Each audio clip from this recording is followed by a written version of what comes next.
dia para todos, né? Mais um estudozinho aqui. Agora nós vamos entrar no capítulo 3 da criação, né? Vamos entrar na formação dos mundos. Aqui na formação do mundo, né, nós vamos entender um pouco mais. Mas antes vamos partir para a nossa oração, né? Para a gente se conectar com o divino, ok?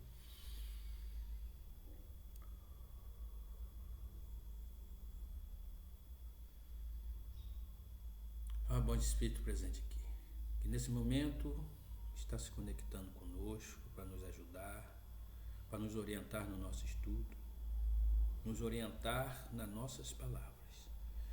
Que nós possamos, Senhor, através desse estudo, passarmos a entender um pouco mais desse mundo que vivemos.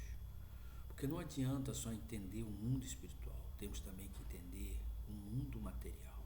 Pois é aqui que nós fazemos a nossa evolução, é aqui que nós aprendemos, aqui que nós viemos resgatar os nossos débitos, os nossos karmas, sabendo que existem karmas bons e karmas ruins. E que nós possamos, Senhor, assim, através desses estudos, nos entender melhor conosco mesmo. Sendo assim, damos por iniciado o nosso estudo, que assim seja e assim é.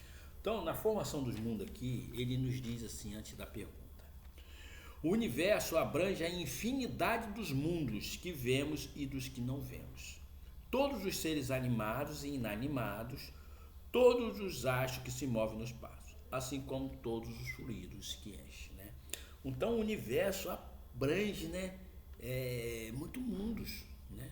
Porque nós não temos só esse universo, nós temos vários universos, milhões e milhões de outros universos. É porque nós vivemos nesse universo. Mas existe outro, assim como existe outro mundo. E aqui também nos falam, né, que esses fluidos que enchem, né, que fazem esses seres inanimados e animados, né, ou seja, esses fluidos fazem as rochas, as pedras, fazem as plantas, fazem os animais, né, faz tudo aquilo que existe aqui. Então a primeira pergunta é a seguinte, a pergunta número 37. O universo foi criado ou existe de toda a eternidade como Deus, né? Então olha só a pergunta dele e olha a resposta. É fora de dúvida que ele não pode ser feito a si mesmo. Se existisse como Deus de toda a eternidade, não seria obra de Deus. Então olha só, o universo, né? Ele não poderia ser ele mesmo, né, ser feito. Alguém criou o universo. Alguém fez. Porque se ninguém cria o universo, então ele é Deus. Mas como existe um Deus acima de tudo, que cria tudo, então existe um Deus que criou o universo, criou todos os universos, né? Então, aí ele diz assim ainda: diz-nos a razão não ser possível que o universo se tenha feito a si mesmo. Se existisse como Deus de toda a eternidade, não seria obra de Deus. Se o universo é obra de Deus, então ele foi criado, né? Se não fosse criado, ele não seria obra de Deus. É simples, tá? Vamos para a pergunta número 38, que fala assim: como criou Deus o universo? Aí ele responde: para me servir de uma expressão corrente, direi, pela sua vontade. Nada caracteriza melhor essa vontade onipotente do que estas belas palavras de Gênesis. Deus disse: faça-se a luz, e a luz foi feita, né? Olha só, então Deus está sempre criando pela sua vontade, né? Assim como nós também podemos criar algo para nós através da nossa vontade. Por isso que a espiritualidade nos diz que o pensamento cria forma, né? Aquele que deseja uma coisa, que tem muita vontade, ele consegue, ele alcança, porque isso independe de mim. Quando eu tenho, por exemplo, uma vontade, eu tenho vontade de certas coisas, né? Vamos botar aqui, eu tenho vontade de ter uma casa na praia. Se eu botar isso como um pensamento na minha mente, ficar orando, uma hora eu vou conseguir essa casa na praia, não importa como, mas eu vou conseguir, porque o universo vai contribuir para que isso aconteça, né? A pessoa não tem que ficar numa coisa obsessiva, ele tem que saber que ele, ao pensar, né? E se ele for merecedor, o universo já está contribuindo, né? Por isso que nós temos que vigiar bastante os nossos pensamentos, né? Porque a pessoa fica confundindo fé com um monte de coisa, né? Mas fé é quando você acredita e você já deixa, né? Por exemplo, eu tenho fé que eu vou conseguir isso, deixou, pronto, e vai trabalhando, vai fazendo as coisas certas. Aquilo, o universo já vai contribuindo e aquilo vai acontecer, ok? Aí na 39 temos assim: poderemos conhecer o modo de formação dos mundos? Aí ele responde: tudo que a esse respeito se pode dizer e podeis compreender é que os mundos se formam pela condensação da matéria disseminada no espaço, né?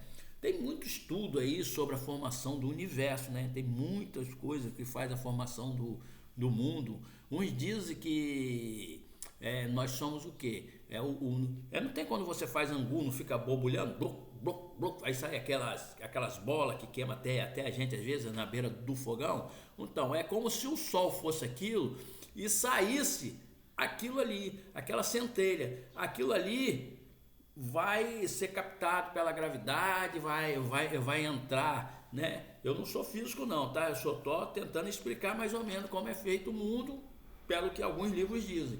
Então o sol, ele sai aquela bola de fogo, ele vem se esfriando, aí tem aquela crostazinha, vai se solidificando, fica uma crostazinha fina, aí a pressão racha aquilo, eleva as montanhas, aí vai sendo feito assim. Então aí já tem outro estudo que já fala que é um Big Bang, uma explosão do universo, que o universo ele se contrai, depois ele se expande assim, aí aparece, né, os planetas. Tem vários estudos, né? Então é muito complicado tentar explicar isso se a pessoa não ler muitas obras, principalmente Gênesis.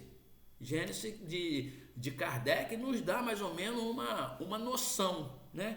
Porque o cara tem que estudar, né? O cara tem que ser um astrônomo, tem que ser um físico, né? Então aqui a gente tenta compreender para nosso entendimento, ok? Número 40. Serão os cometas, como agora se pensa, um começo de condensação na matéria, muito em vias de formação? Aí ele responde: isso está certo. Absurdo, porém, acreditar-se na influência deles. Refiro-me à influência que vulgarmente ele atribui, por conta todos os corpos celestes fluem de algum modo em certos fenômenos físicos, né? Então, quando ele fala cometa, se eu não me engano, é uma bola de gases, né? Então, aquilo é como se fosse uma matéria, né, etérea, ou seja, é uma matéria sutil. Então, esse cometa geralmente não vai fazer problema aqui no planeta Terra, não, que ele vai passar de passagem. Ele vai passar próximo ao planeta, mas não vai ser atraído pelo planeta Terra, nem ele vai atrair o planeta, porque ele é um cometa. O cometa é uma bola de gás, se eu não me engano. Aí um físico, aí, alguém que entende disso aí, pode até explicar melhor. Mas pelo que eu entendi em Gênesis lá em Kardec fala sobre isso, sobre o cometa, sobre a sua cauda, né? Que ela sim, que pode ter uma influência, a cauda desse cometa, nos planetas, né? Assim como a Lua tem influência com as marés, com as águas, com o mar, a cauda do cometa também pode influenciar um pouco, mas não fazer mal. O pessoal, vai passar o cometa aqui, vai bater no planeta. Não vai bater nunca no planeta Terra. Nós não vamos ser atingidos nunca por um cometa, pode ser atingido por um meteoro, que é diferente, entendeu? Na 41 pergunta assim: pode um mundo completamente formado desaparecer, disseminar de novo no espaço a matéria que o compõe? Sim, Deus renova os mundos como renova os seres vivos. Ou seja, um planeta pode chegar na sua falência, né, se desintegrar, e aquela matéria que vai voltar para o espaço, para o fluido, vai ser reaproveitado para se criar um novo planeta, né? Porque no nosso mundo nada se perde, tudo se é aproveitado, tudo é transformado. Até quando a gente desintegra, né, esse corpo aqui, essa energia que existe aqui, os fluidos, são reaproveitados para se formar novos corpos, né? Porque Deus está criando sempre, todo dia Deus cria, tá? Toda hora, de minuto em minuto, e milésimo em milésimo, tá? 42. Pode-se conhecer o tempo que dura a formação dos mundos, da Terra, por exemplo? Nada te posso dizer a respeito, porque só o Criador sabe bem. Louco será quem pretenda saber ou conhecê-lo, que número de séculos dura essa formação. Então, tem muita gente que fala que o planeta Terra tem 4 milhões, outro fala que tem 7 milhões, outro fala que só tem 2 milhões, entendeu? Cada um fala uma coisa, mas eu tenho um estudo sobre o planeta Terra, né, que é um estudo bem reservado, que eu sou contrário a isso que se fala aqui. Mas, para mim, a Terra tem mais de 13 bilhões de anos. Para mim, né, pelos estudos que eu fiz, pelo que eu li, né, e é muito complexo a formação do planeta Terra, não é simples, tá? Não é essa historinha que está contando aí, não. Tem uma outra história por trás, mas deixa isso para quando a gente tiver, para que o ser humano tenha capacidade de entender. Por enquanto, nós estamos aqui para a nossa evolução, para que nós possamos resgatar os nossos débitos e ajudar o planeta Terra a fazer a transição planetária, ok? Então vamos agradecer a Deus, fazer nossa oração, né?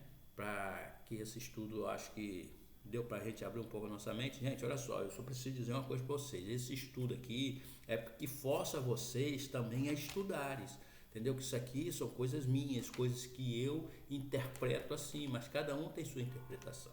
O que não pode fugir é da interpretação espiritual, o que os espíritos nos trazem, entendeu? O que o espírito nos trouxe, esse estudo, mas existem outros estudos para a gente poder melhorar a nossa capacidade intelectual de pensar e analisar as coisas, tá bom? Então vamos fazer a nossa prece.